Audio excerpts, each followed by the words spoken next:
Greetings, ladies and gentlemen. EQA Nostalgia here with a very exciting update for H-Hour Worlds Elite. Alpha gameplay footage has been officially released, as in it has not been leaked. This is an official work-in-progress release. And before I roll the clip, that's something that everybody has to understand. This is pre-alpha. This is not what the game is going to look like when it's released. Now, I realize some people have already seen this, so this is obviously for the people. Shut the fuck up!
Yeah, shit is looking good, man. For pre-alpha, that looks really, really good.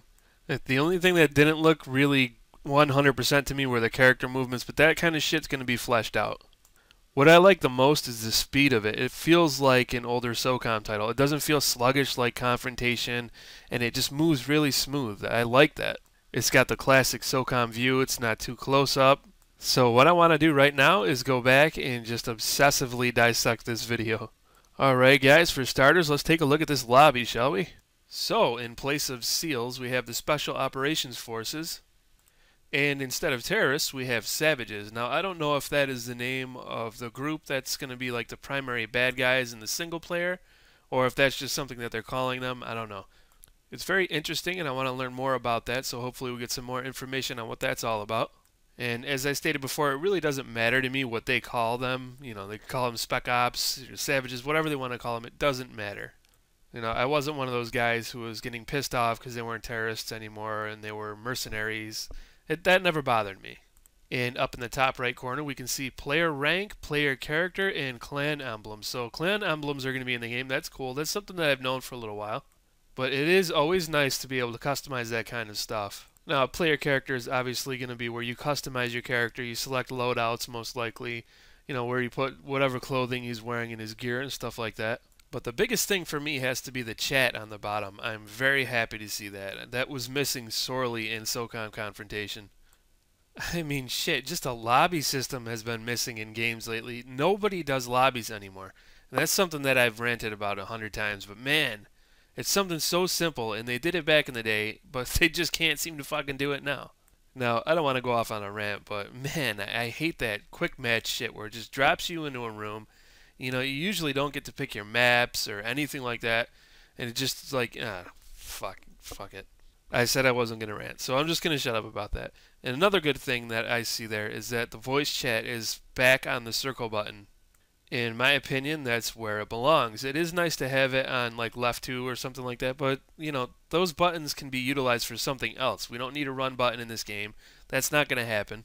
So I'm assuming, I believe Confrontation used left 2. Correct me if I'm mistaken. I believe that's what they used, and that's going to be used for probably switching weapons and stuff like that. So yeah, I'm glad to see it back on circle, and it's not, you know, tapping up on the D-pad like SOCOM 4. So I'm assuming we're going to have our main lobby where we can select through which lobby we want to go into, like server, if you will. US East is up in the top left corner. So hopefully it's like SOCOM 1 and 2 where you can take a look at what's going on outside and you can chat with people while you're looking at all the different rooms. So for those of you who don't know what old school SOCOM was like, this was kind of like the lobby within the lobby. I'm positive there's a better way to explain that, but I really don't. It just eludes me for some reason. Alright, so moving right along, we have binoculars in the game. So that is something that is really simple and it just wasn't in the latest SOCOMs for some reason. It's a feature that I personally appreciate because sometimes you just don't have a scope and you need to look downfield. Now, one thing that kind of throws me off here is it didn't look like he had to tap up on the D-pad to get into a first-person view, so hopefully that is in the game. I don't see why it wouldn't be, because that's something that people have been begging for. It's very basic, and I'd be very, very shocked if it wasn't in the game. It could be that it's not in the game yet, or maybe he just tapped up so quickly you didn't get to see that part. And up in the top right, we can see our distance indicator, and apparently you were killed by a MILF. So yeah, epic choice in clan name right there. In the bottom left corner, you can see the Dragunov sniper rifle, and in the bottom right, we can see the health bar. Obviously, that red portion of the health bar is the health that is missing, and the yellow would indicate low health. I kind of had mixed feelings about the health bar. I don't think it needs to be there, but if it's there, it's really not a big deal. So, I mean, speaking from Classic SOCOM, there was no health bar, and I was fine with that. I think it gave a sense of adventure or danger. You just didn't know when you were going to die. You had to be careful. If you got shot, you knew that you just wanted to watch it. You didn't know how close you were to death. And some people speculate that if you can see that you have low health, you might be more prone to camping. But, you know, personally, I don't think it really matters because if you get shot and you can't see your health bar, you might be a little more campy because of that. But yeah, it doesn't really matter to me either way. It's not like it's a game-breaking thing if it's in or out. Let me know what you guys think in the comment section. Alright, so moving along, let's talk about the map. This is in Serbia, I believe, and it looks an awful lot like Vigilance. Now, obviously, we can't have the same layouts and we can't have the same maps from back in those days, but that's fine. You know, I'm ready to move on. I'm ready for new maps. It is nice to have classic maps, but hey, you know, it's time to move on. Now, like I've said in my sitrep video, we might be able to get mods and stuff like that where we can create our own maps on PC, so who knows. We may just have some community-created classic SOCOM maps. And you can see here they turn towards this silo so you can get a look at the way the lighting works. Now right here we get a look at the shadows. That's looking really nice. Very basic stuff, but it looks good. I mean, it's important that that looks right. And another thing worth mentioning is the window looks very low, so you're not going to have any problems shooting the damn wall when you shoot out of that window. As many of you know, SOCOM Confrontation had that problem. Shooting through windows and over railings was just a pain in the ass. So it is definitely crucial that they get that right. Alright, so right here we can see the scope and zoom in function.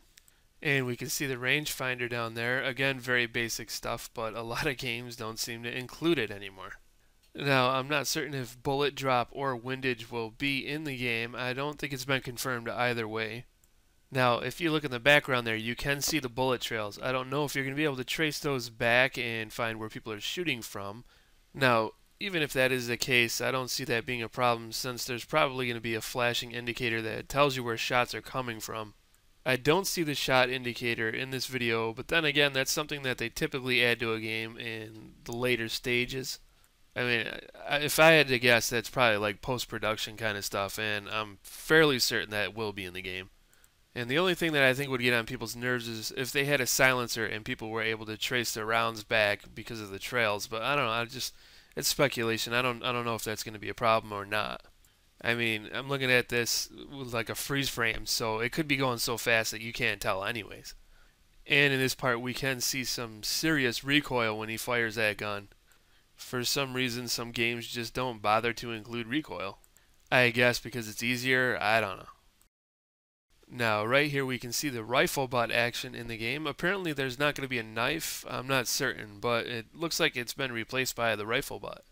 So that looks to be our close quarters instant kill. I know some people don't like that stuff, but it's fine with me. It doesn't really matter. I don't know about you guys, but I don't intend on letting anybody get that close. Unless, of course, they do come up behind you, just like they did in this shot. But yeah, you know, I don't mind it. I think it's funny to use against campers. It just tells you, hey buddy, you know, get off your ass and play the game. It looks a little awkward, but I'm certain that is going to be fixed. And of course we have our dive to prone, which is something that I always liked. They put that in SOCOM 2, I believe, first. And I still remember when they put that in the game. I used it way too much and I ended up getting killed more than I should have. But it does have its uses. It's very good, especially if you're diving behind a wall. And then of course we have our death animation. And that looks perfectly fine to me. You know, I can't really scrutinize that because I can't really see it too good. But it definitely looks better than it did in SOCOM Confrontation, where you guys just kind of hit the ground all awkward. So yeah, I am super hyped. I cannot wait to play this, man. It looks great. You know, everything looks great. The dark areas are dark the way they should be. The light areas are light. Now, I've seen a couple of people bitch about it looking too dark, but you have to remember this is pre-alpha. You know, I've said that already like 10 times. It's pre-alpha. So yeah, some people just can't get that through their head. And we do have a few trolls that are on the official YouTube page. Whatever. Just ignore those guys. They're assholes. Another thing to remember is that this was uploaded in 480p. It's not 720, it's not 1080. And last but certainly not least, we have the dancing. That is always that's always nice to see. I always like the dancing from SOCOM.